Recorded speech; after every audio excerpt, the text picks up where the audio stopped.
Ja, einen wunderschönen guten Morgen im geheimnisvollen Filmclub Buio Omega. Ich freue mich sehr, dass ihr heute alle so zahlreich erschienen seid. Aber heute ist ja auch ein ganz besonderer Tag, deshalb ist es natürlich besonders gut, dass so viele da sind. Wir haben ja im Jahr 2009 unseren 10. Buio-Geburtstag gefeiert im Februar. Und was liegt dann näher, als dieses Jahr dann zu dem super Buio-Jahr zu machen, dem besten Buio-Jahr aller Zeiten, vielleicht bis der 20. Geburtstag kommt. Und wir haben dieses Jahr schon begonnen mit einem super Event im Februar. Das war unser großer Geburtstag.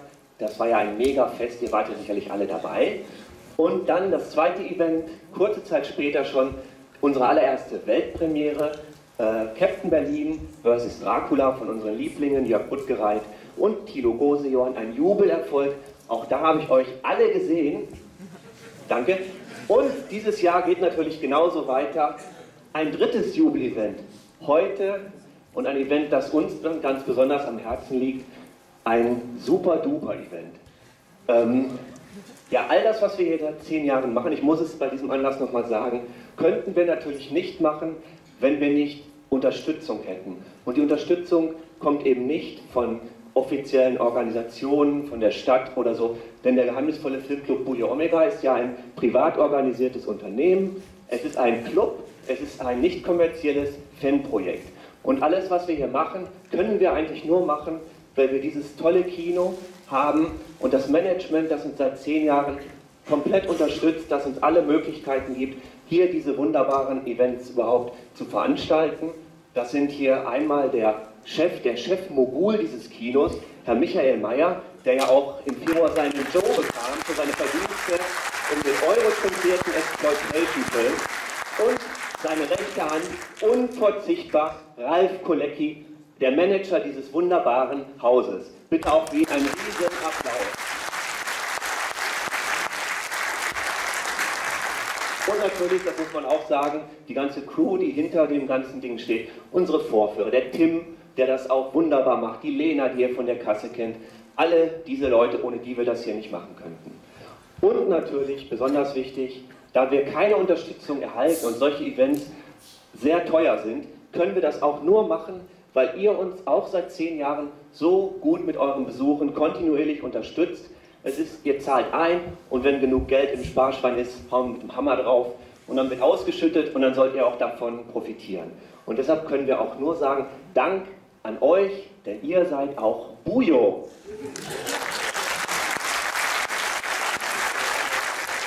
Mal ein bisschen mit. Ja, das heutige Super-Duper Jubelfest, ein Event, das uns wirklich, wirklich ganz besonders wichtig ist. Wir haben heute eine Freundin zu Gast, die kennen wir jetzt seit 12 Jahren und heute hat sie uns die große Freude gemacht und wir sind sehr stolz darauf, unsere Einladung anzunehmen, zu uns zu kommen, zu euch zu kommen und ich verspreche euch ein wunderbares Event. Sie ist die Königin des italienischen Horrorkinos. Sie hat in 3 Heiligtümern mitgespielt. Ihr kennt sie alle. Sie sind wirklich heilig, diese Filme. Und hat aber darüber hinaus noch viele andere tolle Sachen gemacht. Hat mit tollen Regisseuren gearbeitet. Hat mit tollen Schauspielern gearbeitet. Hat eine weit gefächerte Karriere. All das, darüber wird sie uns heute erzählen. Ja, und bevor das ist, man kann sagen, sie ist nicht nur eine tolle Schauspielerin. Was an ihr so bezaubernd ist, dass sie auch eine unglaublich tolle Frau ist. Ein liebenswerter Mensch, sie ist einfach eine der sympathischsten Figuren des internationalen Kinos. Ihr werdet sie alle lieben. Sie ist schon verheiratet, nichts zu machen. Naja, aber sie wird trotzdem alles für euch tun, was möglich ist. Bevor wir jetzt also loslegen, zur Einstimmung möchten wir euch ein paar wunderschöne Aufnahmen von unserer Königin zeigen. Bitte Film ab.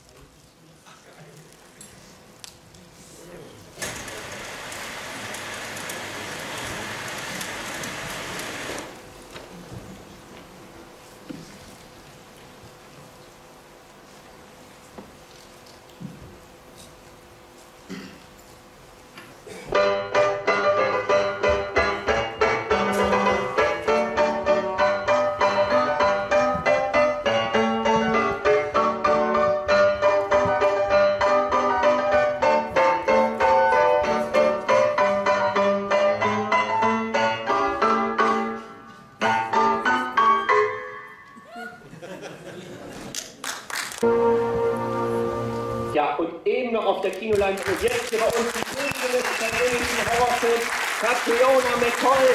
Hier ist sie.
Catriona, would you like to say a few words, or do you want to take a little break? No, no. Hi, guten Tag, everybody. I wasn't expecting this trailer, so excuse me if I'm a little bit moved, because nobody's ever done that for me before. Anyway, I shall calm down. I shall stop crying in a minute. I'm thrilled to be here because we've been planning this for a very long time, about 10 years, in fact. I can't believe 10 years have gone by since we first met, but it's a delight to be here, and thank you for coming, so many of you, getting up on a Saturday morning. Thank you. And they do a great job, don't they? Thank you.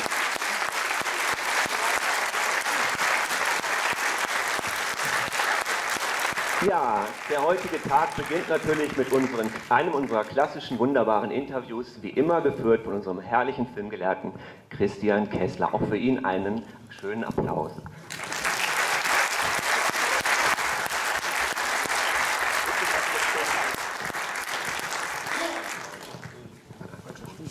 Okay, Dan, thank you. Thank you very much.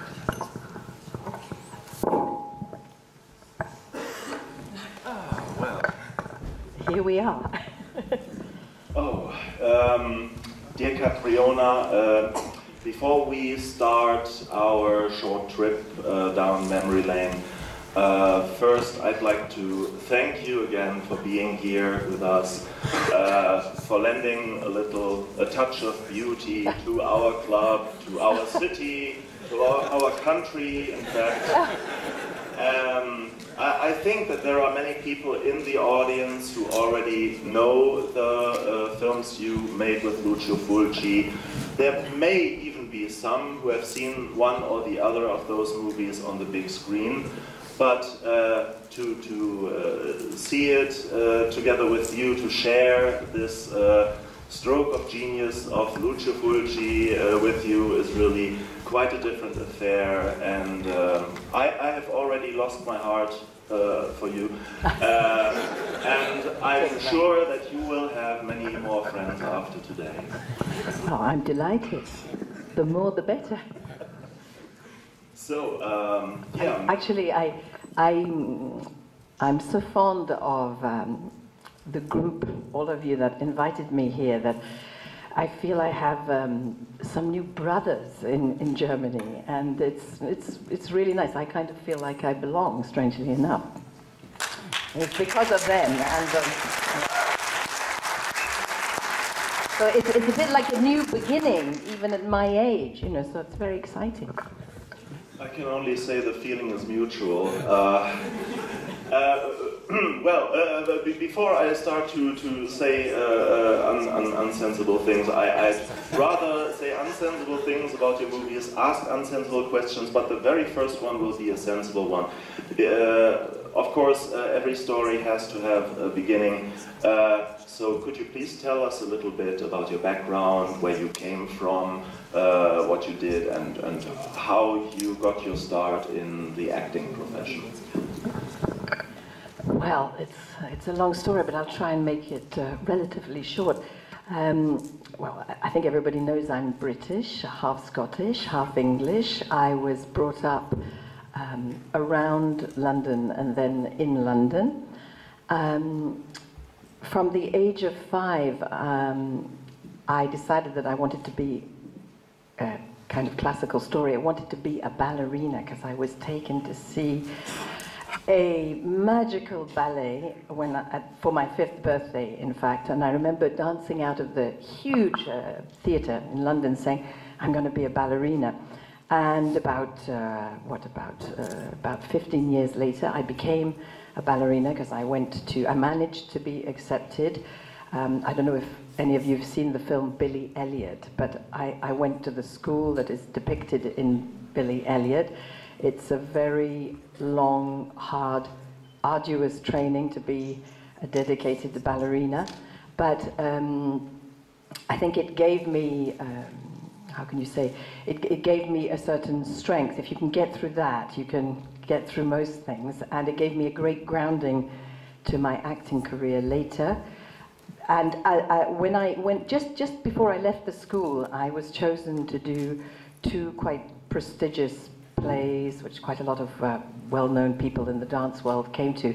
And it seemed that I had possibly a more natural talent to be an actress rather than a dancer.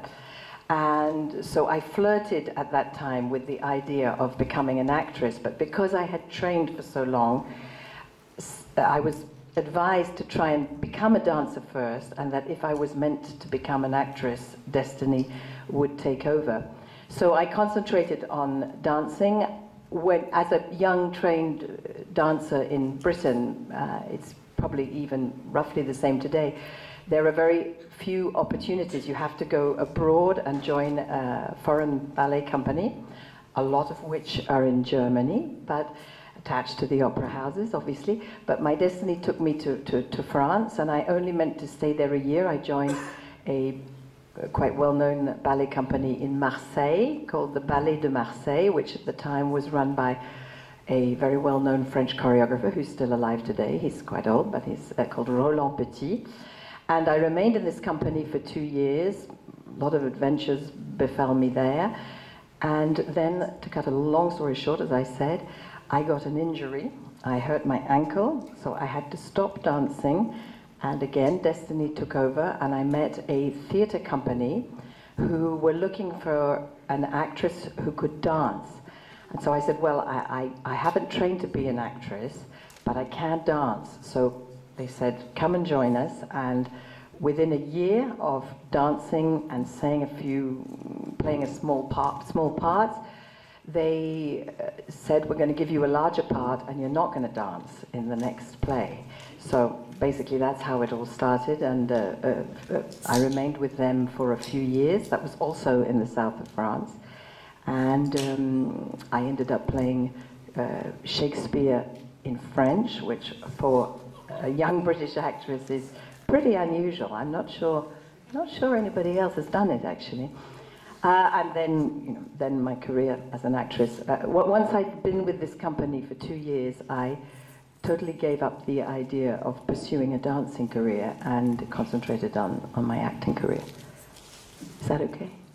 Wonderful. When you had your first real starring part in a movie, it was already quite a big production, a costume epic made by a very famous French director, Jacques Demy. The film was called Lady Oscar.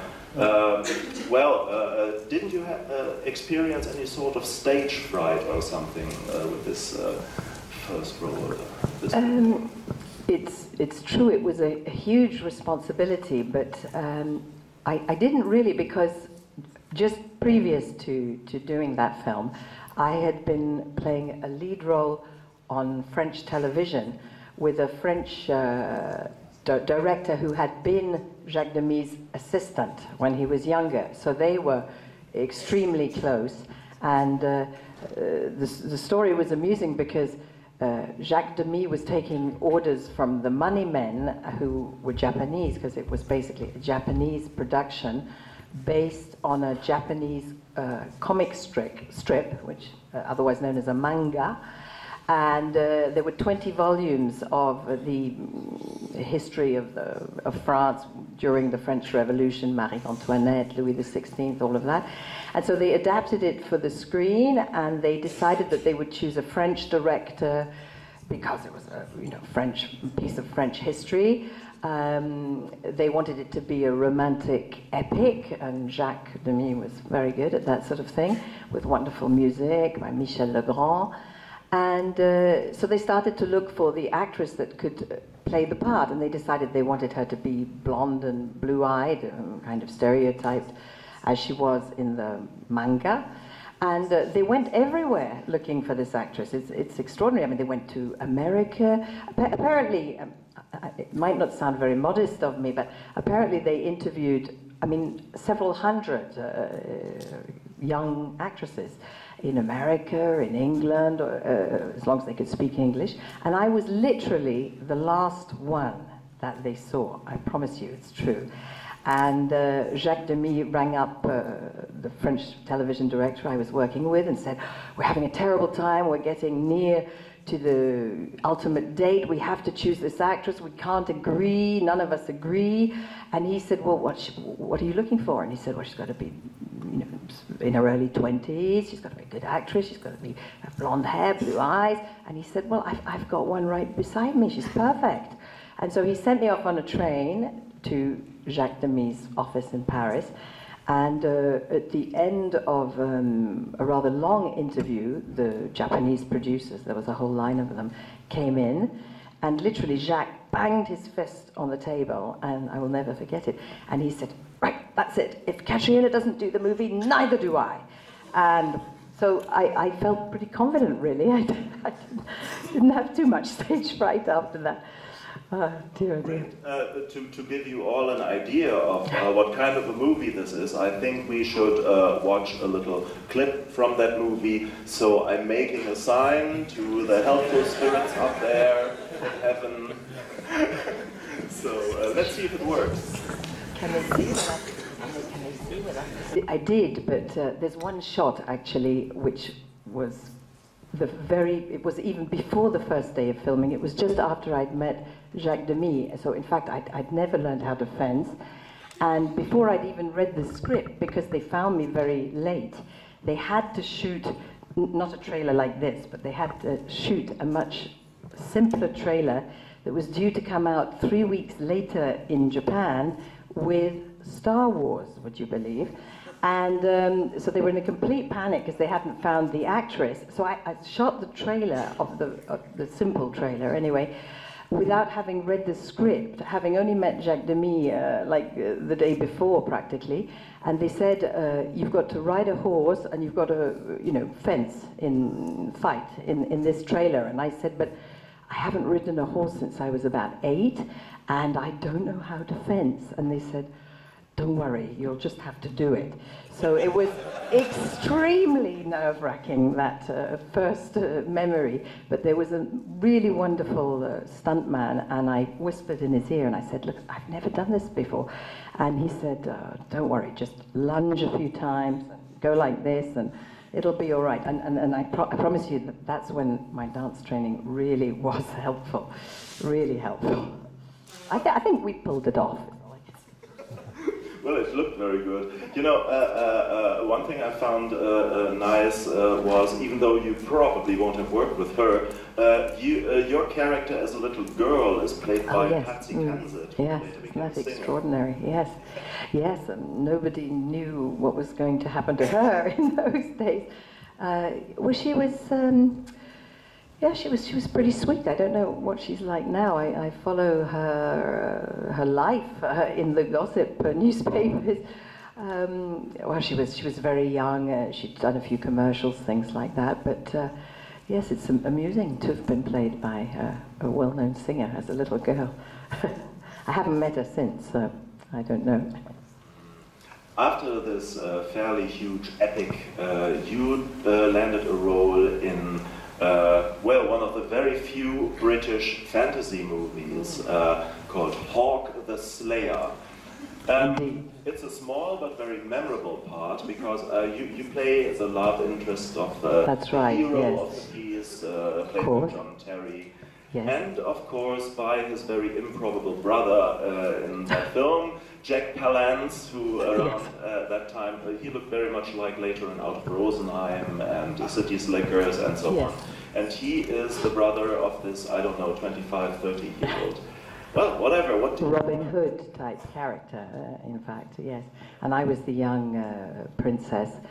Well, that was a charming movie to be part of.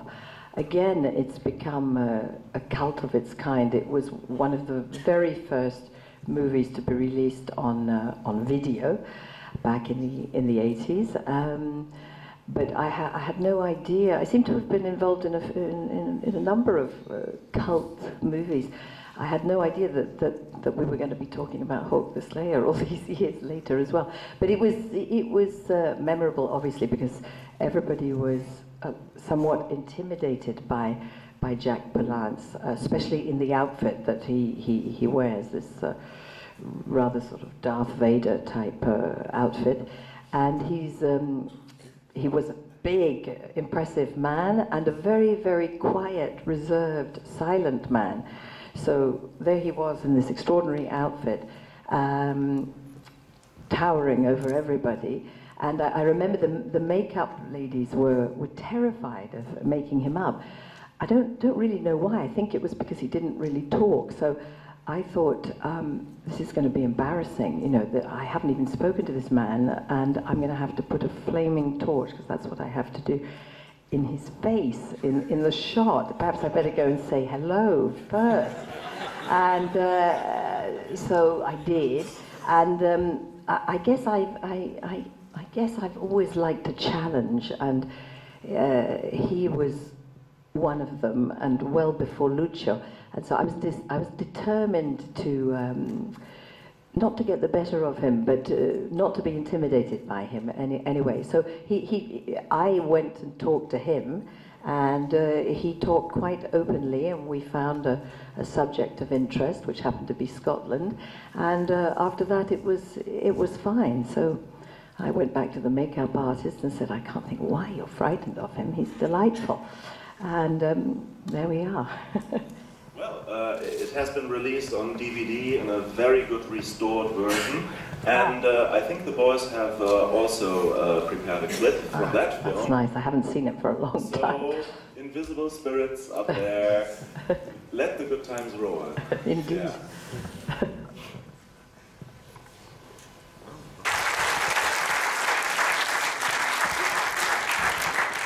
It's wonderfully kitsch, isn't it? I had a great time watching it. Well, it's a great pleasure to see it again after all these years, I must say. But I have a nice anecdote, because John Terry, who played the Robin Hood character, the younger one, is a real sweetheart. I don't know whether any of you have seen him since. I believe he's in the series Lost at the moment, playing the father.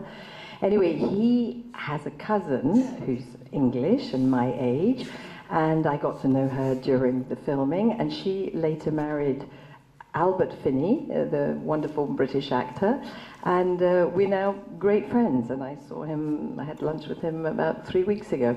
So that's all as a result of Hawk the Slayer. All those years ago, I made this new friendship.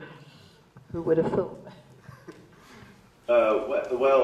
After this fantasy movie, you came to Italy. You met one of our personal heroes, Lucio Fulci. Yes. What kind of a character do you remember him as being? Well, a great deal has been said and written about Lucio, and I think probably it's all true. Well, for a start, he is and remains totally unforgettable. And another fairly intimidating character who I took on as a challenge. I don't think I was conscious of it at the time, but it became a challenge right in the beginning. And already our first meeting, looking back on it, was quite extraordinary, because it was a mixture of a sort of Hitchcockian scene and a kind of Fellinian scene, because I was again I was chosen from a photograph at my English agents. I believe Lucio had again was on a quest to find the right actress, and she had to be a certain type, my type again, blonde, blue-eyed, a certain age, be quite feisty, be able to do quite a lot of things, and a good actress, of course, goes without saying. And anyway, he saw my photograph on a trip to London at my London agents, and the next thing I knew, I received a phone call, and I was told, you have a prepaid ticket to fly to Rome to meet Lucio Fulci. And so of course I said, well, who's he? I had no idea who he was, and my agent said, oh, you'll see when you get there. I did. So I thought, well, I better make an effort. You know, I'm going to Rome. I was much enamored of the Italian cinema when it still existed. It still exists today, but not quite to the same extent, obviously. And so I turned up at this. Well, all I can say is that it was a bit like a palace that belonged to the Italian agent, who represented me later. And luckily I was really dressed up in a sort of beautiful coat, looking, well, sort of style, Grace Kelly type of outfit. And Lucio was looking a bit Hitchcockian, in actual fact. He had, I mean, he didn't have the stomach, obviously, to go with the outfit, but he was wearing this very sort of British tweed outfit. He was already bald, and he had these very intense glasses, which underlined his natural intensity, and so he looked terribly serious and really quite intellectual. He was quite intellectual, but he looked very different to the man I later discovered. I think he was on very good behavior. And so there we were playing out these parts, in actual fact, in this incredibly decadent Italian palace. And I left the interview, and basically I'd got the part, and so I said, well, this time I'd like to read the script before we shoot the trailer. And so they gave me the script to read that night in my hotel room, and I read it, and I thought, wow, you know, I've never read anything like this. I can't do this. What is this? And it honestly wasn't terribly well written. The scripts for those films weren't generally very well written, and it looked to me like a complete, well, inspired by and a spoof of a film that was out at the time called The Shining, which was a brilliant film with Jack Nicholson, which I'm sure you all remember. So I thought, I rang my agent, and I said, I'm really not sure I should be doing this. You know, I was set out to have a kind of serious, typically British career with theatre and Shakespeare and all of that, and here I was facing a Italian horror movie. And anyway, I remember the great line that my English agent said at the time, which was, he said, oh, darling, you know, do you fancy going to America? Because we shot all the exteriors, as you probably know, in America. And I said, yes. And he said, do you fancy spending some time in Rome shooting the interiors? And I said, well, yes, of course. And he said, do you need the money? And I said, yes. And he said, are you doing anything else at the moment? And I said, no. And he said, well, what are you waiting for? He said, nobody will ever see these films. Don't worry about it. That line's gone down in history.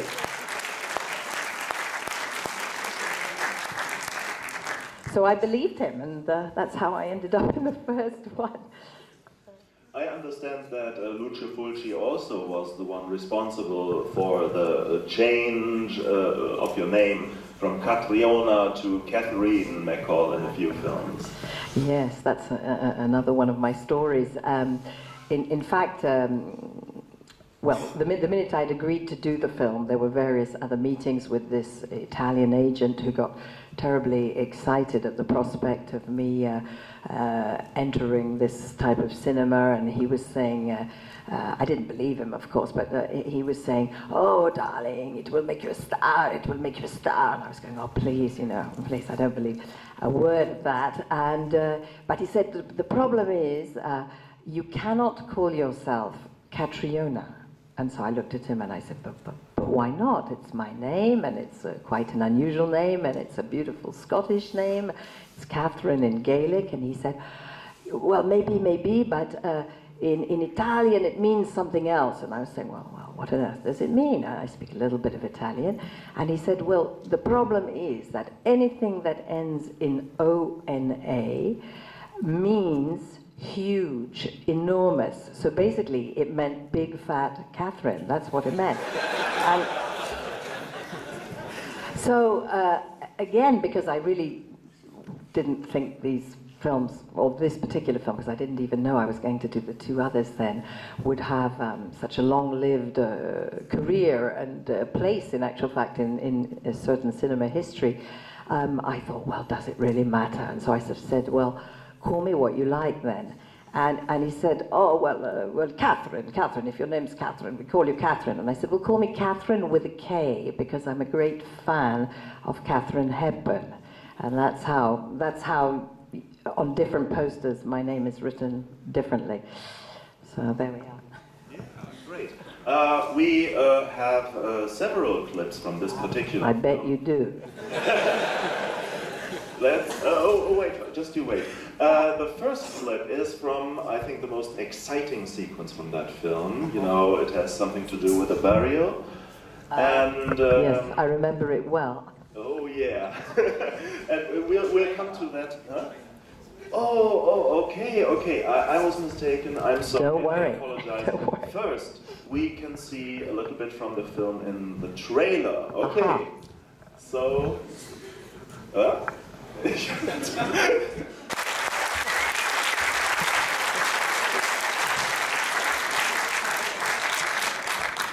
I noticed we had a different version of my name again then. We had Catriona, because normally my name is written with a C, and there it was a different version with a K, so there are many versions. I think that was the German version only. But, yes. The German trailer, by the way, you won't have understood the words. Well, no, but I know the story. The spoken text really is quite incredible there. You know, he utters lines like, the hell you experience while watching this movie turns your chair into an electric chair. Well, that's maybe a slightly different version to the original one. No, it's really great showmanship. No, but the scene I was talking about, the burial sequence, yes. where actually you get to be buried alive. Yes.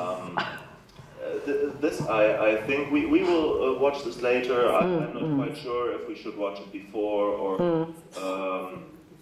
But if you like, we can talk about that later. I mean, what I could say about these movies, and it reminds me again whenever I see them, is that it was a very interesting experience.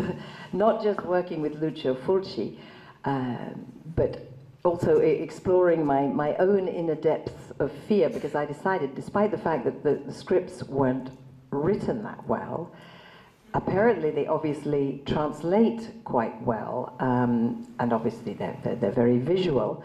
And as with anything that I do, whether it's TV, however small or big the part might be, I decide to do it as professionally as possible and to get something out of it personally. So it actually was a very interesting experience, yes, and quite probably quite liberating, because you know, you're dealing with the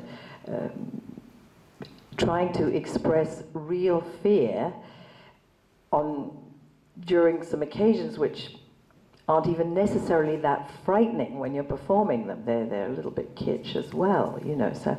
So it was interesting. Well, you all had the chance now to share this experience, which must have been quite memorable. The other actors in this scene are Christopher George, of course, and the two grave diggers. I'm not quite sure if you know that. One of the grave diggers happened to be a famous porn actor from New York City. No, it was probably just as well I didn't know that. The guy with the little hair. You see, I'm still learning things about these films all these years later. There are just so many details. So many stories too attached to them. I mean, like another very good friend of mine is the priest who looks well, effectively horrendous and spooky. Well, I think he does, and he's a charming man of a certain age now who lives in Rome, and he writes scripts and translates and. Comes to stay with me occasionally. He's a very good friend. So the other thing I could say as well is that what reassured me is that some of the actors are sons and daughters of very well-known Italian actors of their generation who had had very serious theatrical and cinematographic careers. So not only was that quite reassuring that if these younger actors who were sons and daughters of them had agreed to do this, it must have been okay. And it certainly was okay in Italy. And the crews that we worked with had worked with all the great directors of the time. And I wasn't really used to this because in England anyway, I'm not sure that you would have found the same crews on this type of movie, if you know what I mean.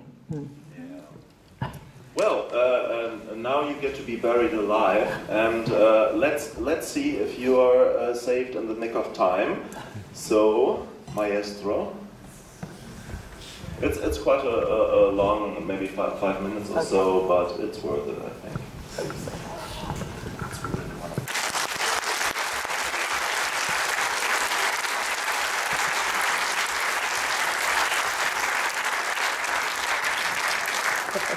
I told you it was liberating. You can tell with my last scream.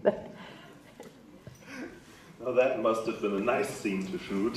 Not so sure about it being nice.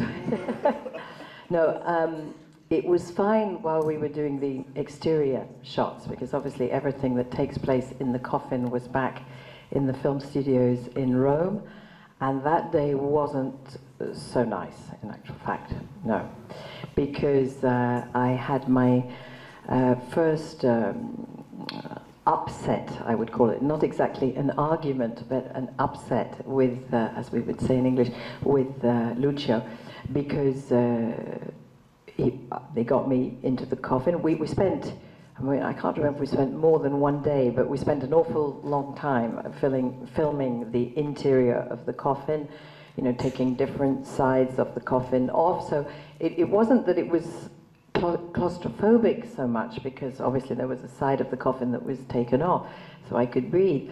But the problem was, although it doesn't show there because we eventually got it right, was that I couldn't keep my, it's a close-up as well, I couldn't keep my eyes shut without them moving. It's quite difficult when you've got a whole film crew looking at you and a camera and everyone's waiting for you to play dead. You know, it was a nervous thing in actual fact, so my eyelids were moving despite the huge efforts I was making to breathe deeply and relax and you know, stop them from moving. So Lucio started getting incredibly impatient with me. And I like to think that I try very hard and that I didn't deserve any angst. So I couldn't do it, basically, and we did take after take after take, and my eyes were moving. And so in the end, he sort of almost threw me out of the coffin and got in himself and said, well, look, I'll show you, you know, it's really very easy. And so there we had Lucio in the coffin in the same position. And of course, he could do it perfectly, which was absolutely infuriating. But we got it right in the end. And all I can say about the exterior shots in the cemetery was that looking back on it now, I couldn't do that now. The years have gone by, and I would find that extremely disturbing, I think. Probably because when you're young, I was 23 or something, I guess I thought I was kind of immortal, you know, the end seemed so far away. And now, despite the fact that I do intend to stay here for quite a long time, it doesn't seem as far away as all that. So it would be a really harassing experience. I don't think I could do it now. But we had the way you get around these difficult scenes is that you have a lot of laughs. We laughed a lot. And Christopher George, despite the fact that the scene is obviously funny as well, the way it's mounted and edited, but I think he looks pretty good actually. You know, he was a very serious actor. Pulls it off pretty well. I understand you like animals very much. I do. How did you know that? Let's put this to a test. We have another scene here from the same movie where little lovely animals play a large part, and many of them. And they are for you, they are for Christopher George, for Janet Agrin, and for Carlo De Mejo. And I think we should take a look at this particular sequence. Yes, I've got a good idea, I think.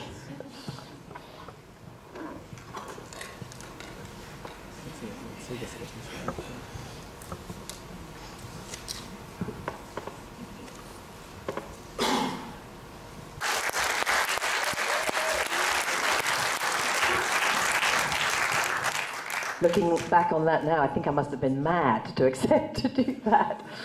Funny enough, they're the one things I don't like.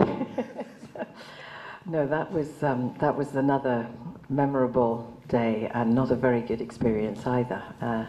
And in fact, what happened was that I so didn't want to do the close-up, because we all did the large shot, the long shot together. And that wasn't so bad because they were actually rice grains coming through the window. So, you know, that was okay. And that they were being, because these special effects were all done very professionally, but very, without much money and obviously without any technology whatsoever. So they were put together in a rather haphazard way, but they sure knew how to do it because it is quite effective. So these rice grains came in a cement mixer type of thing, sort of, yeah, and flew in through the window with the wind machine and everything else, and they looked pretty good. But then it came to doing the close-up, and somehow I managed to get to the end of the line and say, I'm doing it last, because I don't want to do it, basically. And the others, and I didn't watch the others doing it. I was sitting in my corner getting more and more tense and nervous at the prospect of being bombarded with the real worms, or even maggots, in fact, that's what they were, maggots. And the others seemed to do it without too much ado. So it came to me and they said, well, now it's your turn. And it was late in the day, it was about 7:45, and we were due to stop filming at 8 o'clock, so they absolutely had to get it done. And I remember the wonderful script lady who was on most of, well, on all 3 films that I did with Lucio and became a close friend as well. She took me for a walk around the block and we were doing deep breathing together. And she was saying, really, it's nothing, just, you know, just do it and close your eyes. And then I came back in and then they gave me 2 cognacs, so that helped a lot. I remember that. I was getting more and more nervous because I do love animals, but I really don't like worms. And I still don't like them, and I wonder why. So in the end, the makeup artist came up with this magic turn. He said he stuck my T-shirt down he stuck my clothes down, so that the idea was that, you know, the worms couldn't get in. Otherwise it was nightmares forevermore. And he put this special transparent mask, whether it had a placebo effect or whether it was real, I don't quite know, but he did put this cream, this transparent mask on my face, cream, and he said that way the worms aren't actually touching your skin, they're touching the face cream, the mask. Okay, yeah, tell me another one. But I believed him. I was ready to believe anything at this stage. And so the producers were standing there saying, you've got to do this shot, you've got to do this shot, we've got to wrap this day. And so anyway, I thought, well, you know, I'm not going to stand down now. I've got to go through this, so I better just take a deep breath and do it. So I did it, but the problem was that I saw a side of Lucia's character that I had heard about, but I had not seen before. His rather more sadistic side, because despite the fact that he really did like me, and we had great mutual respect for each other, and apart from the coffin sequence, he had always been pretty nice to me, in fact, and a very good director of actors. But this time he let the camera roll, and it just sort of went on, and I thought, and I was going like this, and grimacing and everything, and I thought, my God, he's got this shot now. Why is he leaving the camera rolling? And in actual fact, well, it seemed to go on forever, and I ended up literally in tears because I was so enraged inside that he was getting a kick out of seeing me suffer in this manner. So I had to have another cognac after that. So it was a little piece of cinema verite, you know. Yeah, it was. It wasn't very pleasant, but... Well, but you I survived. Apart from this charming maggot sequence, you were spared some of the more bloody effects that, well, Antonella Interlenghi wasn't spared, you know. Yes. In fact, when I did read the script in the story that I told earlier in the hotel room, I did realize, despite the fact that it wasn't very well written, I actually didn't have to, apart from those two sequences, didn't have to, and they were fairly mild compared to what the others went through. So I realized that, in fact, this was going to be me trying to combat evil, if you like, and running away from it and doing a lot of screaming and exploring my own fears, but that in fact my character didn't really have to do any of these horrible things. And to a certain degree in all three movies that was the case. I think that's probably how I accepted the others as well. So I was okay, you know, the others, whatever happened to them, but I was all right. I'm so glad for you. No, we have one little clip from the same movie that, well, that is also quite harmless. It also has some bleeding eyes in it, I seem to remember. So maybe we should just have a look at that one.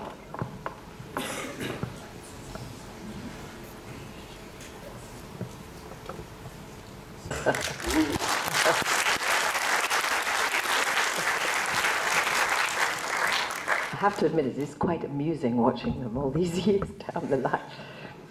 But I have to admit, it's difficult to imagine that the guy who plays the priest is in fact a very nice person. Very nice person, and he was a very good friend of Lucio's. He's a very educated, cultivated man. Yeah, he's delightful. Well, the movie which we are about to see, of course, is The Beyond, Die Geisterstadt. Oh, well, I'm not allowed to say the title. Almost, I would have expelled from the club had I not. Oh, no.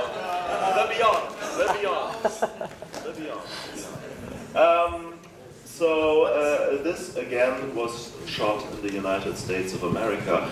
And you again acted in a Lucio Fulci movie after these, well, extreme experiences. So you seem to have liked it, working together with Fulci somehow. Well, yes, as I said earlier, the first movie was a big challenge, and the second one, it was going to be shot in New Orleans, and again 6 or 7 weeks in Rome. By this stage, I had quite a lot of friends in Rome. I mean, who wouldn't enjoy the experience of spending 6 or 7 weeks in Rome? And we worked hard, you know, we were on the set all day, most days. And I think I I got the hang of it by then. I knew how Lucio worked. I knew that he respected my work, and I was still enjoying trying to tame this man who, although he was a very tortured man, obviously he was a highly intelligent man, and I guess it was a quest to try and find the sweetness in him, if you can believe that. And it's true. And there was a sweetness in him, which one witnessed on occasions when he was directing the children. I mean, the first time I saw him direct a child, I guess it was probably, in, because I wasn't present when he directed the child in City of the Living Dead. It was probably in the house by the cemetery, with the little boy that plays my son, and I was kind of dreading it for this child, thinking, my God, you know, how are they going to do this? But Lucio was absolutely sweet with him and got down on his level, and again very respectful, and the little boy's parents were there, so I guess it was their fault if they were letting him do this movie. It wasn't really Lucio's fault. And so I guess the Beyond came pretty quickly on the back of City of the Living Dead, and so I just thought, oh well, off we go again for another adventure, and I must have been quite enjoying delving into my hidden depths and seeing how far I could go. I mean, that's an unconscious thought, obviously, but I think looking back on it, that was what was happening. And we did have a lot of laughs. You know, it wasn't. I don't think I've ever laughed so much on films. In actual fact, you had to really to make it lighter. Mm. And there were some very funny situations as well. Yeah. I think that Lucio Fulci also had a great sense of humor. Indeed, and, yeah. You can see it for yourself when we watch the movie later on. There are, even though there are many harrowing things going on, there are some really mischievous moments in between. Some of the casting is quite extravagant, and you will see for yourself. Maybe at first the boys have also prepared the trailer, the German trailer I think it is, for the movie. So let's take a little look at the movie, which title I'm not allowed to say. Not now, I mean tomorrow.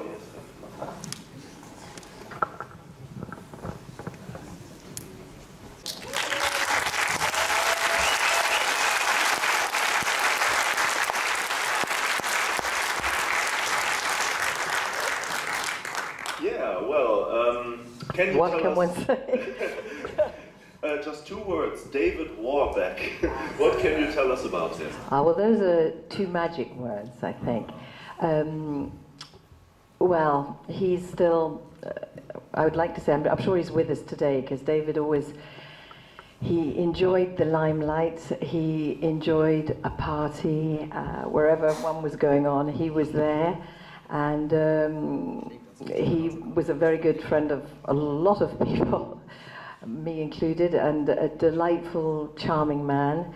And he what I could say possibly was that I think he never really expected to have a great career as an actor, and he lived very much in the present, so he just took what came and thought, well, let's make the best of it and let's have a good time.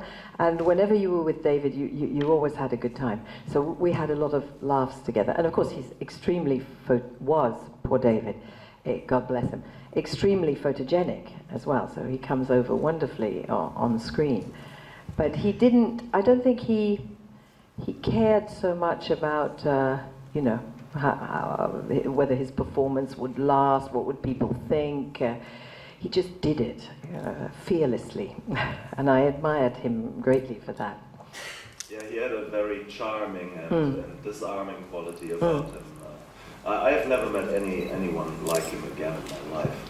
Well, and he was so happy, David. I never saw him in a bad mood or fed up or cross with Lucio. Always had a smile on his face. So of course we had a good time, and we were very close friends. Yes.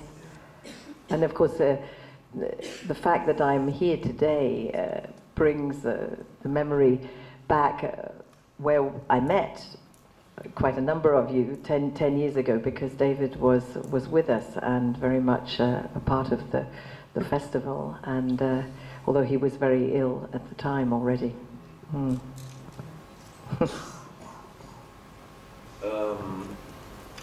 I think because I think that I have to reduce.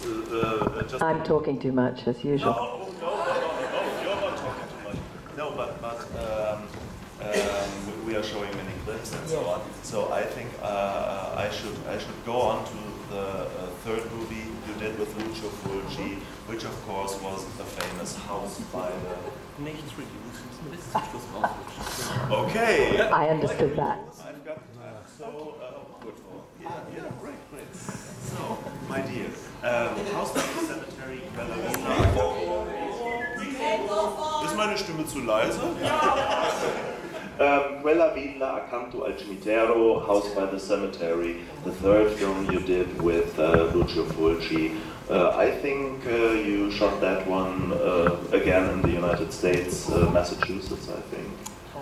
Yes, near Concord, Massachusetts, yes. Which is a famous place in itself because the Declaration of Independence was signed in Concord. Sorry to interrupt. No, don't worry. We have this wonderful clip of David Warbeck's special scene. Oh, yes. Still like to show. Oh, please show it. Yes, I don't want to miss that. Thank you. I'm a nitwit. I'm sorry. We have yet another scene.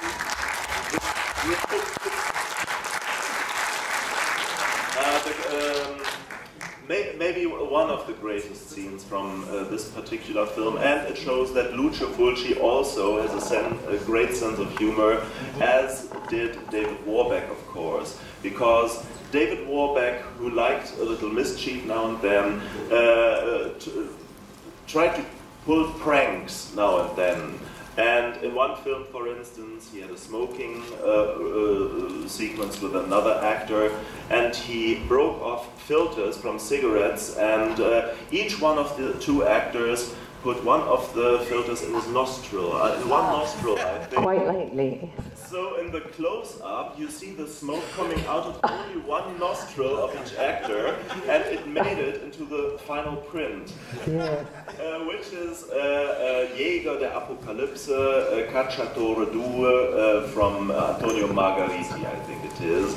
And in this film, there is something quite similar, because it has to do with a chase, it has to do with zombies. At a very dramatic point in the movie as well. Yes, you two are in big trouble. Big trouble. Yes. Again, yes.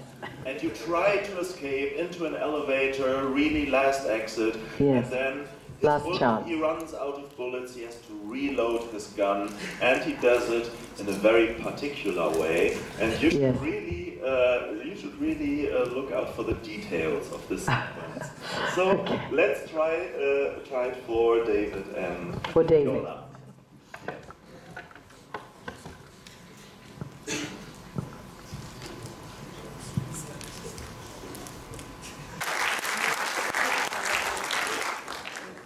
Yes.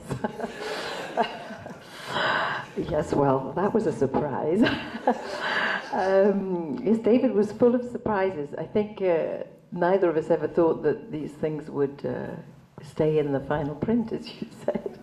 I think there's another scene a bit like that, isn't there? When, yeah, I'm not sure, in the Beyond again. Anyway, as I said, we had a lot of laughs with David. It's quite funny when you think that he was considered quite strongly at one point to play James Bond. I think he even went up for the casting, and of course he had the face and the looks, but not sure that he would have dealt with the gadgets very well. Couldn't load a gun, so there you are. I think the producers of the James Bond movies maybe don't share the same sense of humor. No, I'm sure they don't. They would have been a little bit cross. No, but really, that was really the essence of David Warbeck, as I see him. And Well, and it also, I mean, says something about Lucio's rather hidden sense of humor, but he certainly had one, as you can see. yeah, he liked very much to cast people with picturesque faces. Yes. In La Di La, he has several actors, like the guy with the strange beard, you know, the plumber. Yes, or yes, Joe the plumber, isn't Joe he? Yes, the plumber, yeah. yeah, Joe the plumber, very inspired name. Exactly, yes. But often the names were a bit ridiculous, to be honest. There's the scene in La Di La, I don't know if you were going to talk about this scene later, where it's written in the script that this time it's not Joe the plumber, it's Arthur, the, I'm not quite sure what he is, handyman around the hotel, Arthur, and he has a mother called Martha, which is really wonderful. And of course, in the Italian script, you pronounce it completely differently, so it doesn't rhyme. So they hadn't seen the joke in this. In other words, her name would be Marta, and his name would be Arturo. So it doesn't rhyme at all. And there's a scene where I have to go into a room and I say, Arthur, and I must say Arthur about 4 times, and then I go out of the room and I'm looking for Martha. So I'm going, Arthur, Martha. And I did try and say to Lucio, this is completely ridiculous. Everyone's going to laugh. I can't say this. And anyway, he just said, that's the way it's written, you say it. And so I do, and I laugh every time I see this scene. Arthur and Martha, the double act. Yeah, the business with funny names, of course, brings me to Dr. Freudstein. Say no more. Evil menace from House by the Cemetery. I think in this film you are again spared. There are some hazardous situations, like the one with the bat, I remember. Another charming animal. Yeah. But I believe the bat wasn't a real one, was it? No, no, thank goodness, no. No, I've made my peace with bats since then. There's quite a lot of them where I live, and they're quite sweet little things, really. No, it's quite a messy sequence, but I think Paolo Malco gets most of it. So yes, indeed. Again, it's quite impressive in dramatic content what happens to me, but I don't really get hurt by the bat. Yeah, it's a nice bat. No, but you do have some problems with a stairway a little later on. I do, yes. Yes. A nasty stairway. Oh yeah, I think we should all take a look at this one. So once again, my dear friends up there in heaven, let me see.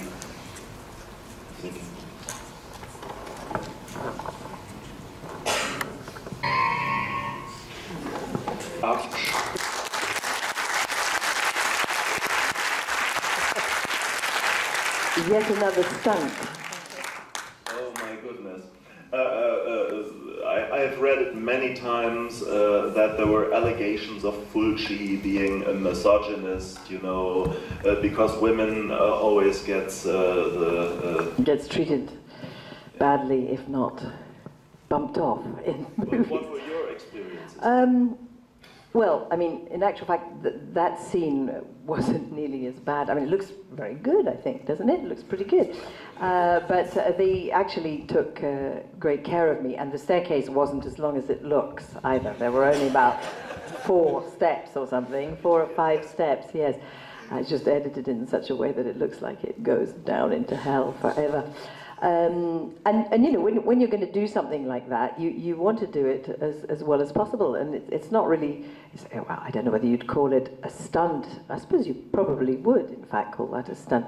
But it's quite good fun being allowed to do these things, because I knew I wasn't going to get hurt. And in actual fact, the stairs were lined with a sort of sponge, and the camera's going pretty quickly, so you can't actually see it. It just looks like they're a certain colour, the stairs. But so in fact, I had this sponge cushion, and well, I obviously took care not to bang my head really badly.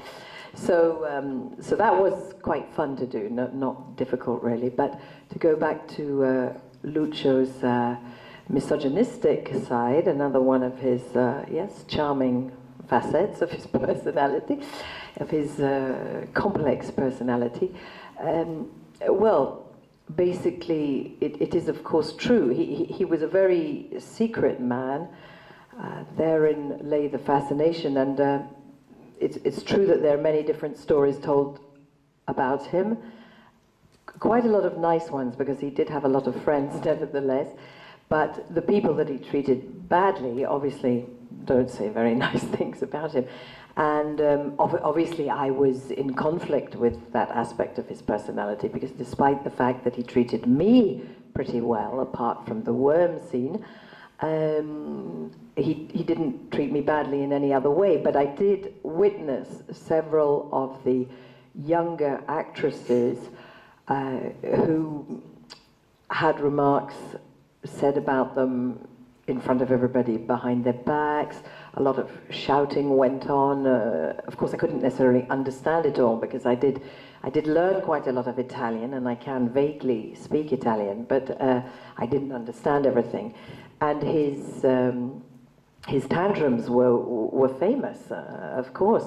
But it seemed to me a lot of the time that everybody was used to them, because he'd worked with all the crew before, and very often, like myself, the actors came back and did another film, so they were used to his tantrums. And also, they didn't go on for very long. An awful lot of Italian shouting would take place, but they died down again pretty quickly. So I can't really say, because the misogyny wasn't directed at me, but obviously it was shocking. And also in those days, I think Italian actresses didn't have huge opportunities, and they were expected to be very, very physically image conscious. So they were very often, it seemed to me anyway, concerned with projecting a rather more sexual image. And quite frankly, if you watch certain Italian TV channels today, it hasn't changed a great deal. And he was very against that. So he kind of ridiculed them when they were worried about, did they look sexy, you know? And I mean, a bit difficult sometimes to look sexy in some of those scenes. So, and sometimes they turned up late, and obviously he didn't respect that. It was a very different school of acting to the one I come from. I mean, I'm not judging it, but specifically, it was just different. And you know, this was the 80s when feminism was well to the fore, thank goodness. So sometimes the preoccupations of these young actresses seemed to me a little bit ridiculous in that day and age. And I think, I suppose I'm defending him here, but you know, I'm certainly not defending misogyny in any way. But I'm just saying, I think he was annoyed by them. Let's put it like that.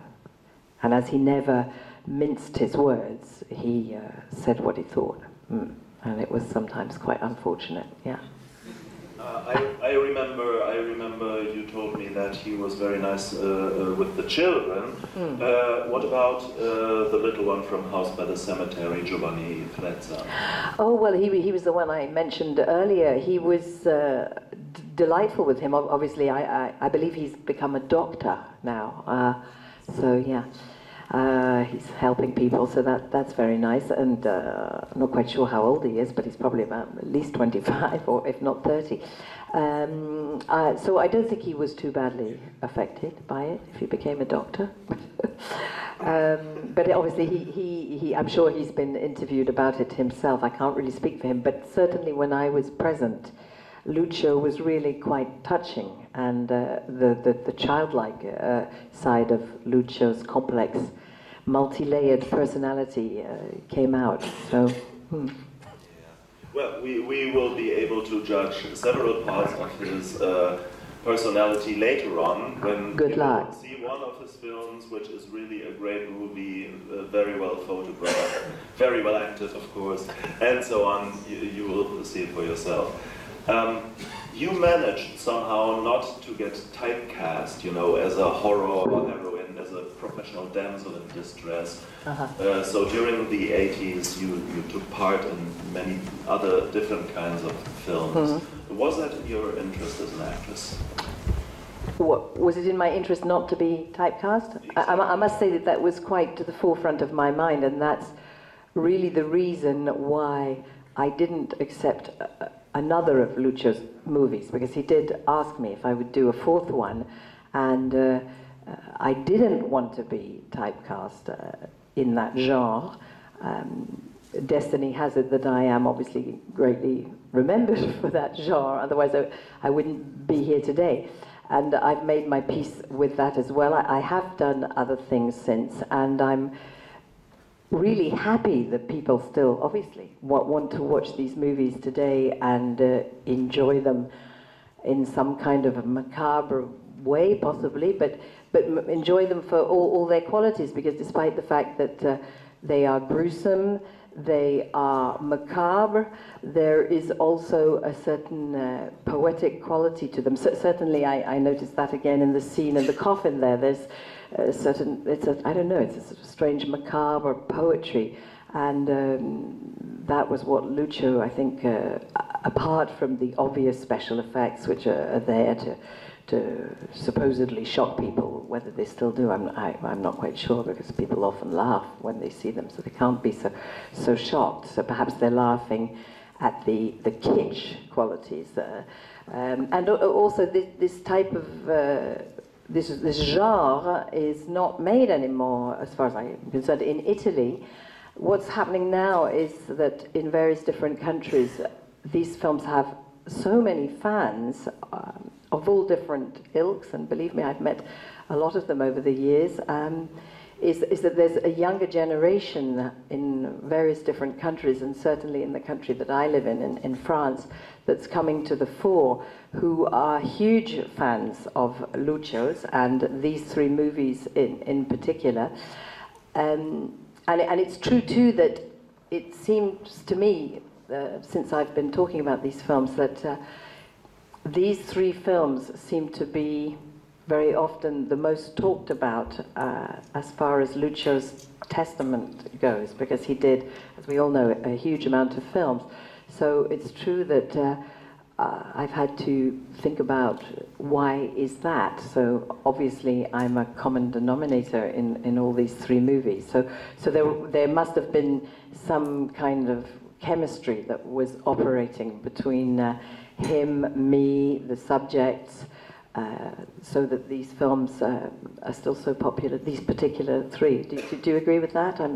Yes, I think it also applies to the use of violence in his films, because today, you know, the violence you can see in films always tries to be as naturalistic as can be, as realistic, you know, while in his films it was all very overblown, almost surreal, you know. Yeah. Oh yes, totally. Poetic quality. Yeah. It was not just simply splatter, and it has to look as realistic as possible. It has a different quality than, say, the Texas Chainsaw Massacre, the remake, or those things. And I think that makes it way more interesting. And possibly as well, despite the fact that obviously I wasn't aware of any of this at the time, but looking back and watching these movies again now, possibly there's a certain sort of Italian decadence, which is a little bit nostalgic, that creeps into these films, because of course they're Italian, and you know I don't know if there are. Well, I suppose there probably are a younger generation of horror directors in Italy, but certainly in France there are, and now they are beginning to get in touch with me, and I'm flattered and honoured to work again with the younger generation, and to be able to play very, very different parts now, because I've reached an age where I can, how should we put it, express my maturity, is that how you say? And express, you know, what life's taught me, and I've been around for a few years now, and do roles, what I would call roles of composition, slightly less obvious roles for me in the past. Yeah, I mean, you know, during the 80s and also the 90s, your working career went to Spain, Italy, Great Britain, yes, the United States, on TV and regular films and so on. Did you like this vast variety of different approaches? Well, yes, because as I said earlier, I always try to do whatever it is, on whatever level. I try to do it as professionally as possible and get as much out of it as possible. And the work is the work, you know, whether it's a TV show or whatever it is, or even a photo shoot, whatever it is.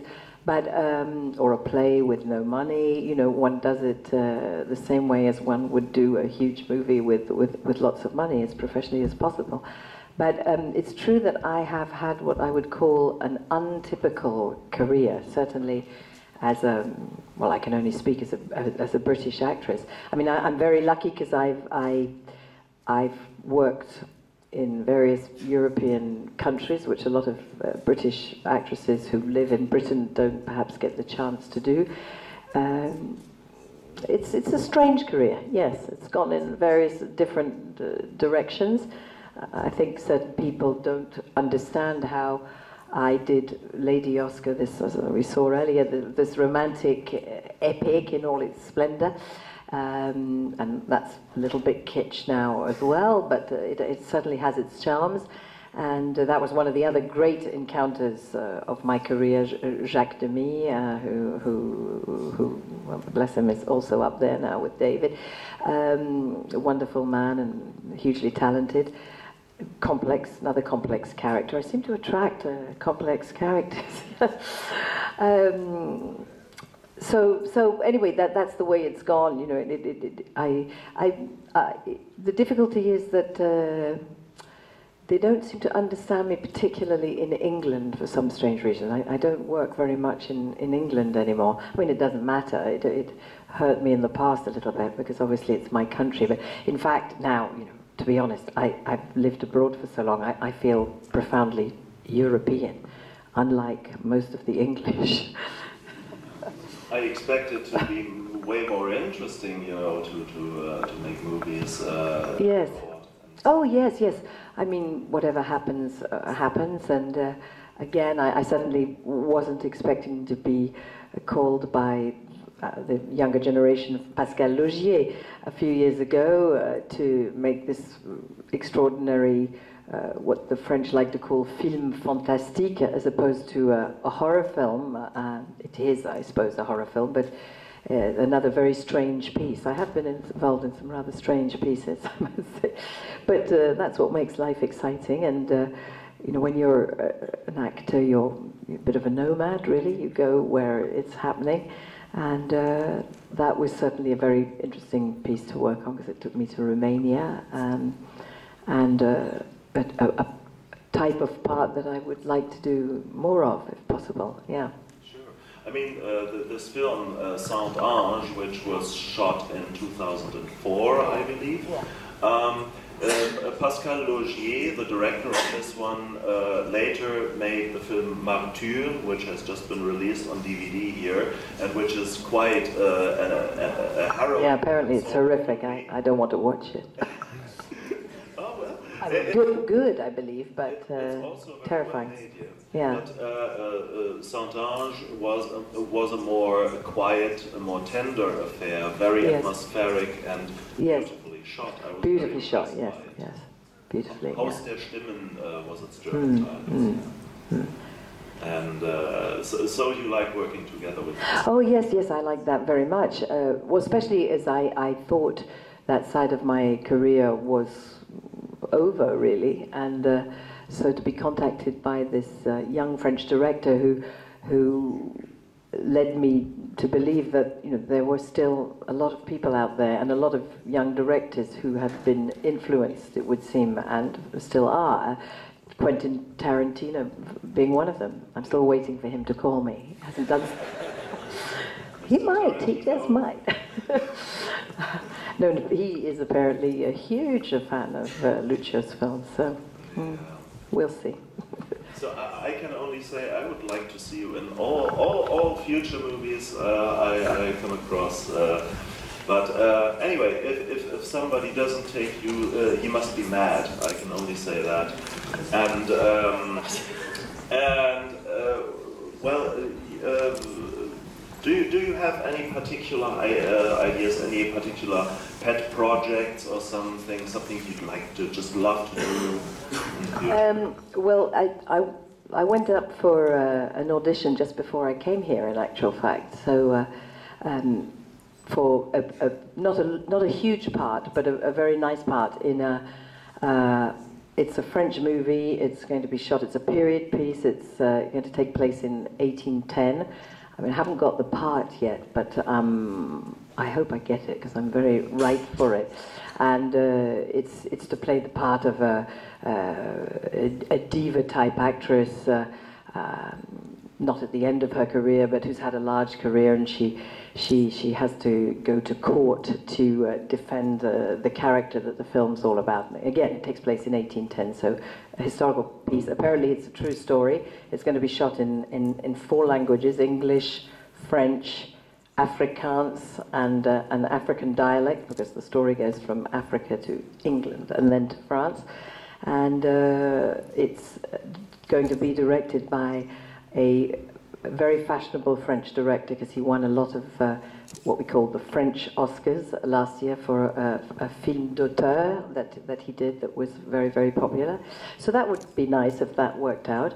And I also have a historical, again, sort of French Revolution style, a historical TV series which they're looking for the money for at the moment. And yeah, several projects which they're trying to raise the money to do, and and anything can happen. My only experience filming in well, I didn't even film in Germany, but it was in a German TV drama, I suppose you could call it, written by Georges Simenon, the French film noir crime writer, and that was a long time ago. But it was with German actors. It would be nice to do some more filming in Germany, if there's any young directors out there. I'd be happy to see those, really. Well, I think I'm at my wit's end. Hope you're not at your wit's end.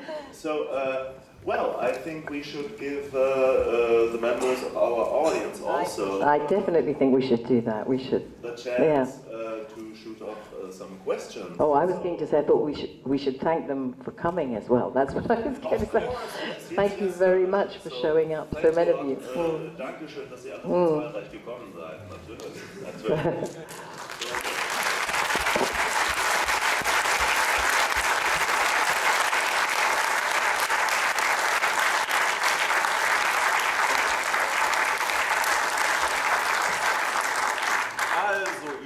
Wenn irgendeiner von euch Fragen hat an Frau MacColl, dann ist jetzt die Gelegenheit, sie abzufeuern. Es kann auch über Filme gehen, die wir vielleicht möglicherweise gar nicht erwähnt haben, oder vielleicht noch sonst Sachen über Lucio Fulci, die ihr mal wissen wolltet. Tommy. Mich würde unheimlich interessieren, die Sargszene. Die ist ja so spektakulär bei allen Fans. Wie viele Takes man dafür gebraucht hat, jetzt von dem, was innen gefilmt worden ist, jetzt nicht die Outtakes, sondern die Takes von innen gefilmt. Wie viele Takes man gebraucht hat für diese Aufnahme und wie teuer ungefähr die Produktionskosten von diesem Film waren. Das würde mich interessieren. Okay, let's see. The coffin sequence from Gates of Hell, which is one of the most famous, of course, among fans. He is interested to know how many takes those interior shots inside the coffin.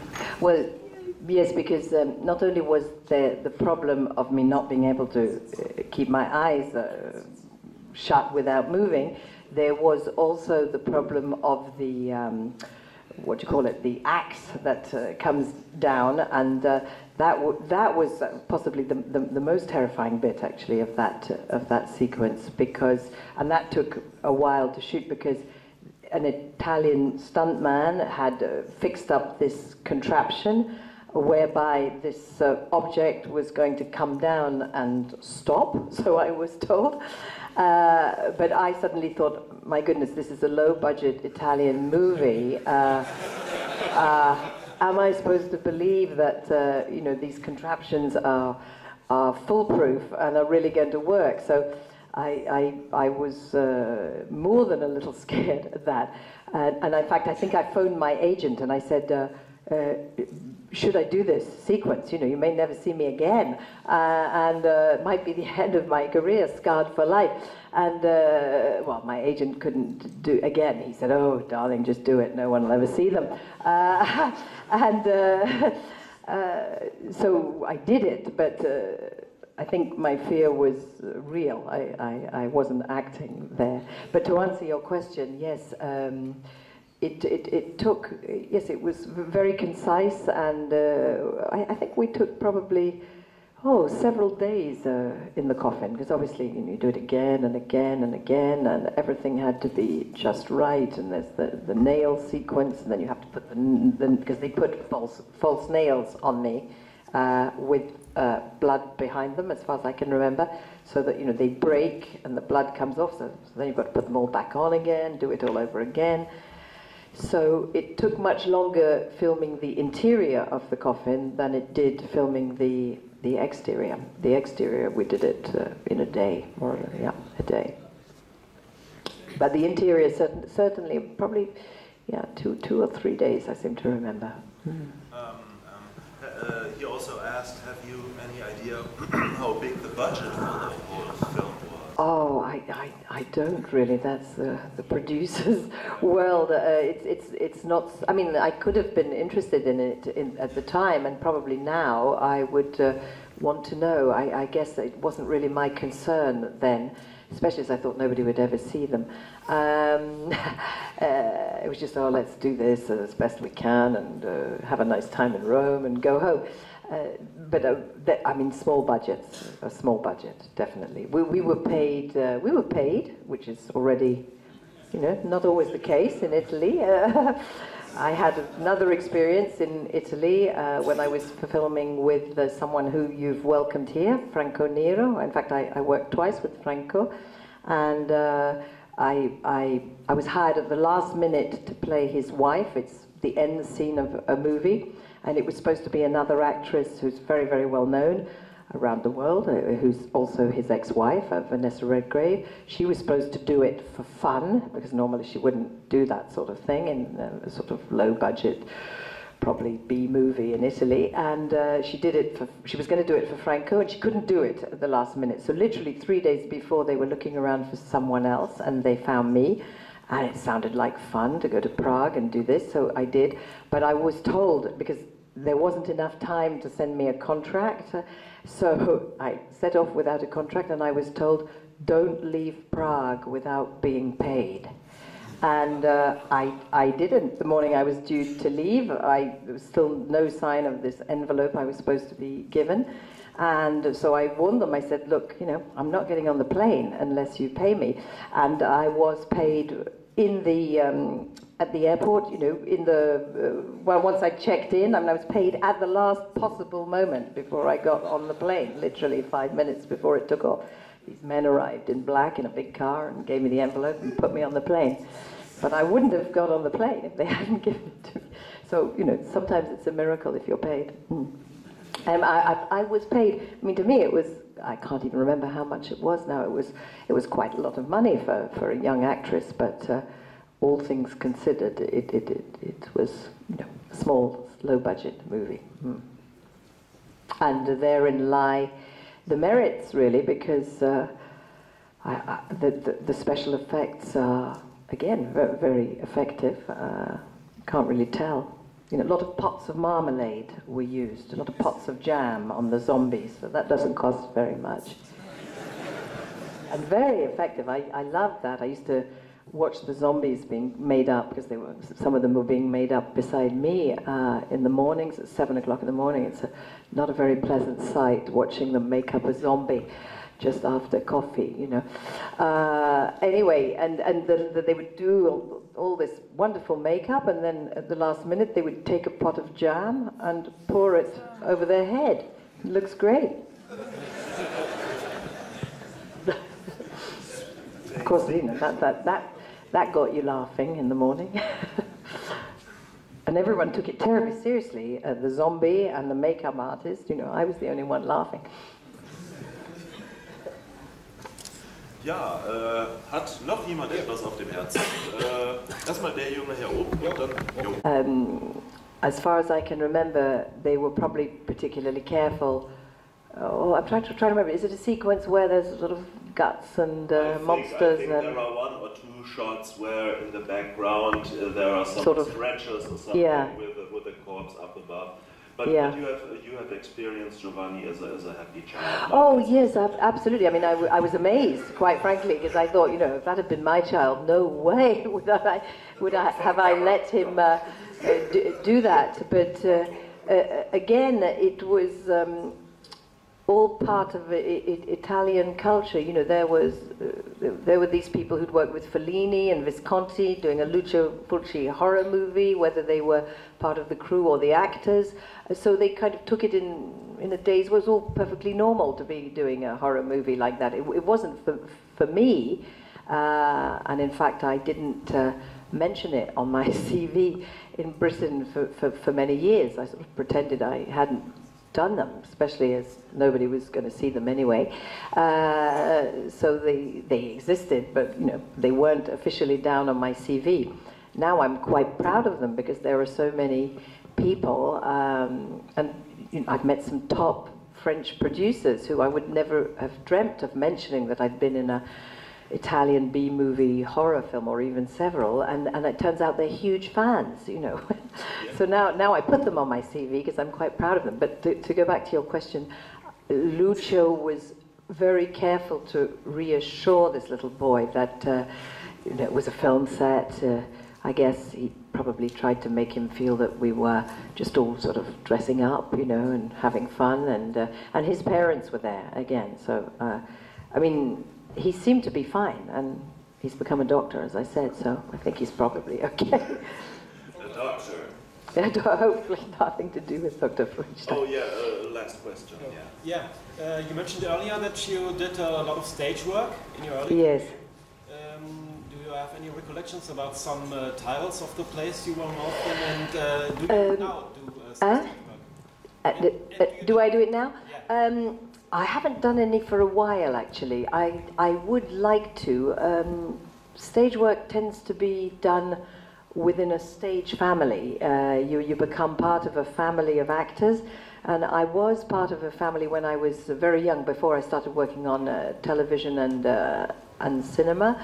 I loved it, quite frankly, and I learnt the basics of the trade there, and I was particularly lucky because I joined this repertory company in the south of France after the dance company I explained earlier, and it was the director was what we would call a wild child of French theatre. He wrote contemporary French plays, he directed them, he was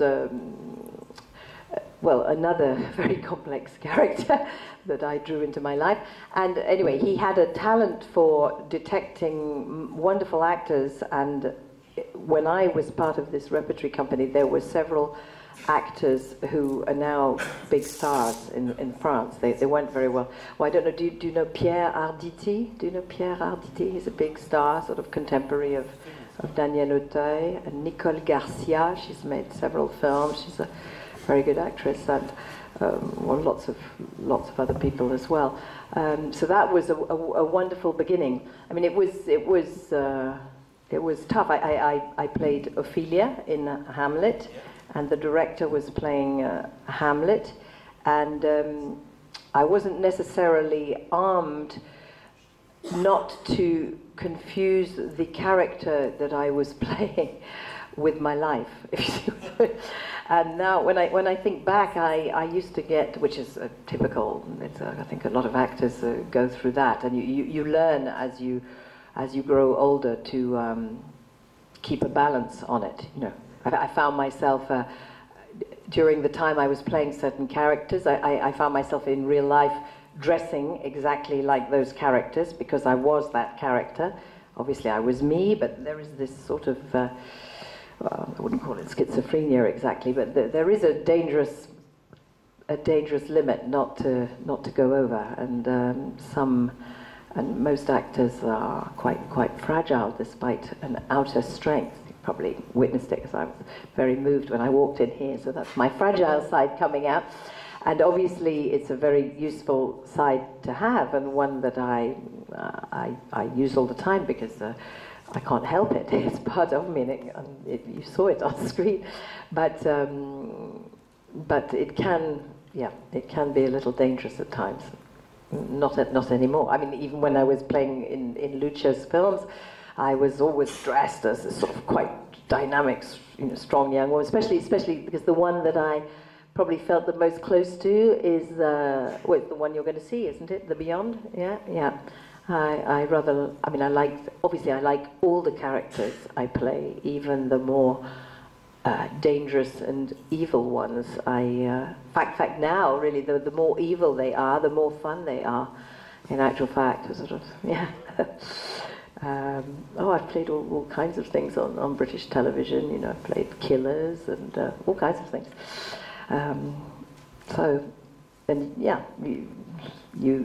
You dig deep down there and you bring out whatever's necessary, which is why it's quite therapeutic at the same time. Thank you. You're welcome. So, even though I could talk to you for hours and hours, but I'm afraid I have to call it. Of course. All I can say is once again, thank you very much for coming here. You have graced this club by your presence. And unfortunately, I cannot let you go just like that, because,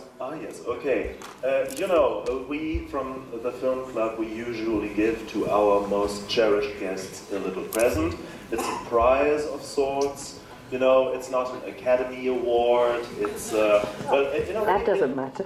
In a way, it's much more valuable because of course it comes straight. It comes with love. That exactly. Makes all the difference. Yes. It's meant as an appreciation of all the fun you have given us with your movies, of all the fun you are going to give us with all the movies yet to come, and all the fun I'm having as well. It's a really great honor to give you this. What can I say? This is your Joe, Catriona. Oh, thank you so much.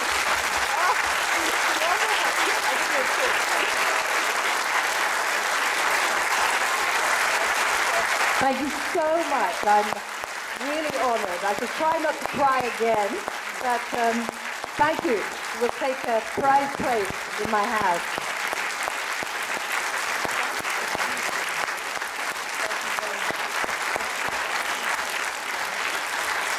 It's been a great pleasure, really a great pleasure talking to you all. And thank you for appreciating my somewhat complex career. And I hope I'll be back, as I'm part of the family now. But it wouldn't be complete. It wouldn't be complete, of course, without a lifelong free ticket for the Geheimnisvoller Filmclub. Oh, well, I'll definitely be back. You're always welcome. Thank you. Thank you so much. Really. Thank you.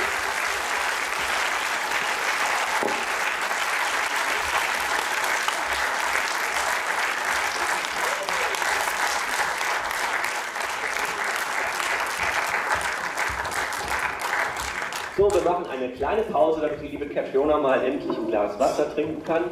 Und dann schreiten wir so in einer Viertelstunde vielleicht zu der wunderbaren Autogrammstunde. Seid ganz nett zu ihr. Bis gleich.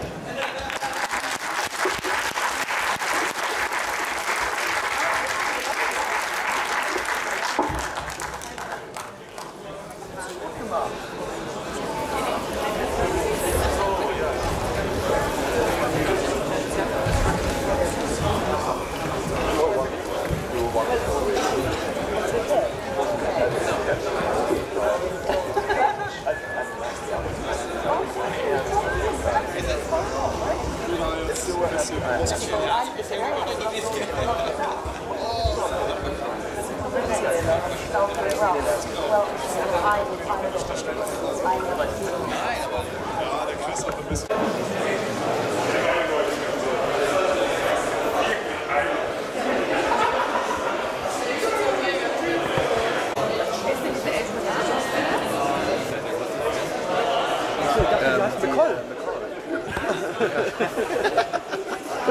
Jungs.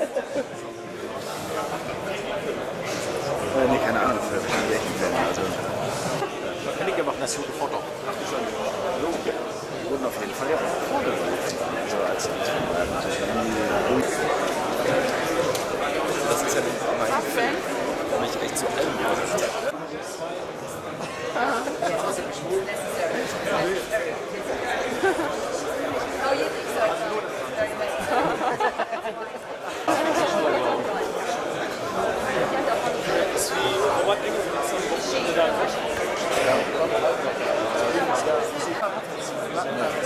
Also ich war jetzt Ach so, und einer zu viel aus.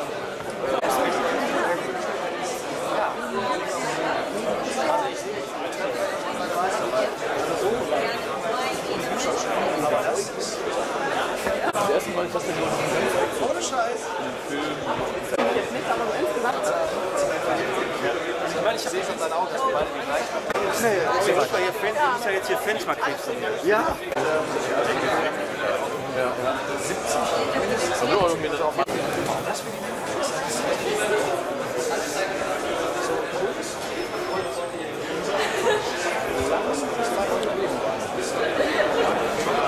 Hochspiel habe ich nicht mehr. Hochspiel habe ich noch. Weiß ich nie. 25 glaube ich. Er ist ja vor 200. Ja. Handelst du damit? Nein. Wie viele Filme sammeln? Das ist ja genauso wie hier Conventions. Dann wird mit dem Regisseur der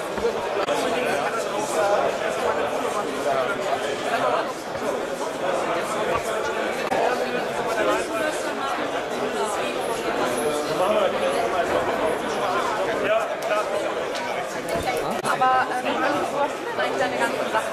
Du musst auch ja.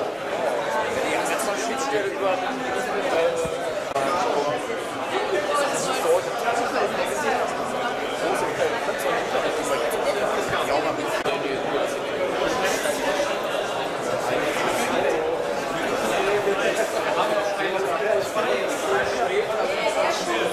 Für später. Alltagsfahren gegen Kugeln oder nur dann überlegen, das ist geil.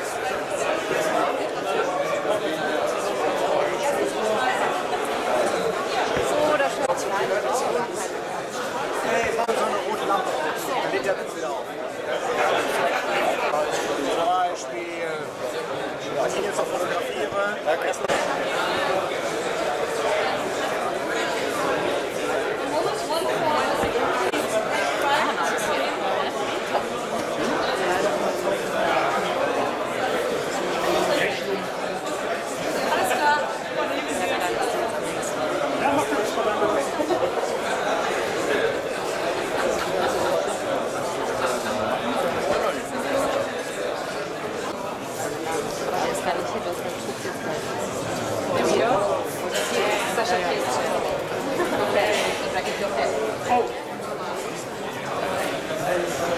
Wonderful time.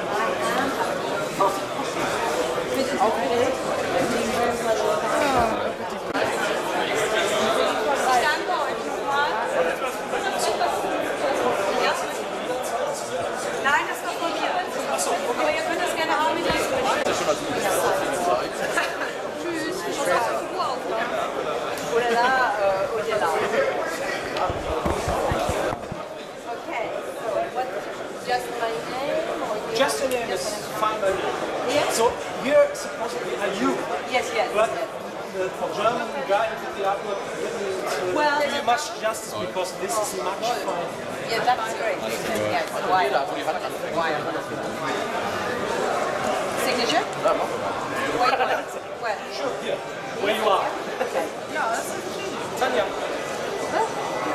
Was denn? Willst du? Schon wieder? Ja, natürlich.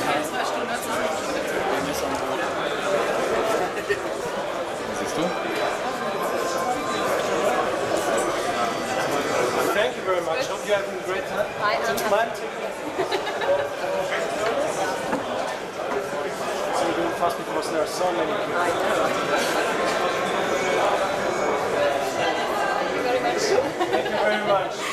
Thanks for the Oh, thank you for enjoying it. Yeah.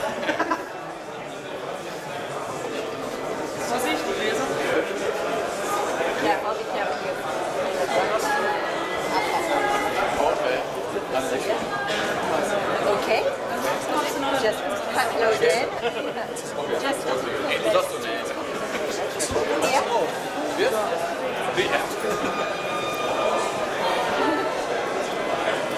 Ich habe immer meinen Blick, als wenn ich gerade geblitzt worden bin.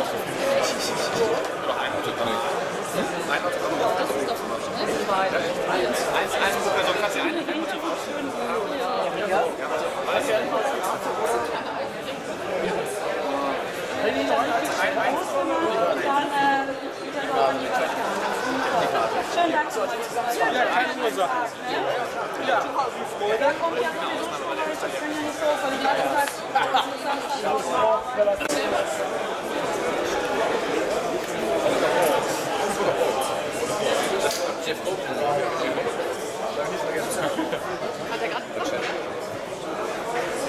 Careful, not dry. Okay. Third time. Hi there. Oh well, I'm enjoying myself, so it's an honor to be here too. So this was my first time. Oh, First night of my life. I'm so sorry. Because I felt so sorry For me? for you, seeing you so. That's so sweet. How old were you? I'm always horrified to hear that people very young. 30? Yeah, well, Nein, wirklich. too young. What is that? But I loved it. Yeah, you still So, it would be nice to be like a book, you know? So this is like a book. Okay, I understand. It's very valuable. So where you want me to sign it? Here? M-I-C-K-Y? Yeah, like Mickey. M-I-C-K-E-Y? E-Y. I love Mickey Rourke. Yeah, it's great. I have a cat called Mickey Rourke. It's a little bit squashed. Tja. Okay, so to Mickey. Oder? Ein Silber. Was ist besser? Silber oder Gold? Ja, dann noch Silber. Okay.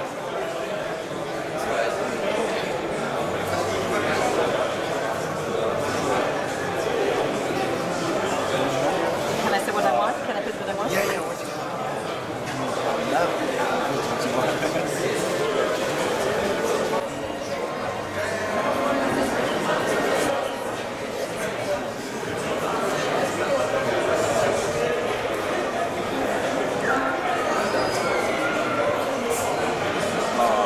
so much. From now on, Be careful. there will be only a beautiful breeze. Oh, I like that much better. Yeah, Okay. Thank you so much. I'm all for Maybe beautiful dreams. one short Yes, one? of course. This is more than I could have expected. Was nur drauf. There you are. There's a surprise around every corner. You see? Yeah. That's what I'm saying. Yeah, exactly. It's a surprise around every corner. I wasn't expecting to be here in Helsinki, and here I am. Big surprise. I hope so. Now I'm a member of the club, so I have to go now. Yeah, you remember really, yeah. That's Honorary member. so obviously I hope so too. I'm having a very nice time. thank you very You're welcome. You're very welcome. Okay, you too. Have a good day. and enjoy your time. I am. I could not. Hi. To Alex. Alex, A-L-E. Come on, have a picture. Everyone must have a picture. Thomas, geh mal eben weg. Yes. Thank you. Thank you. Thank you. I met you before. Yes. In Boston. Yeah, that's true. Just with your name. Yeah, because it's not very big, is it?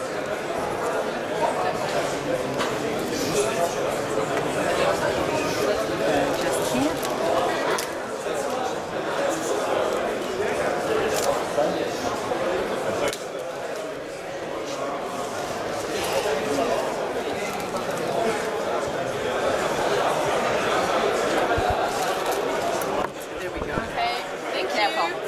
not dry, I think. Actually, take care. Okay.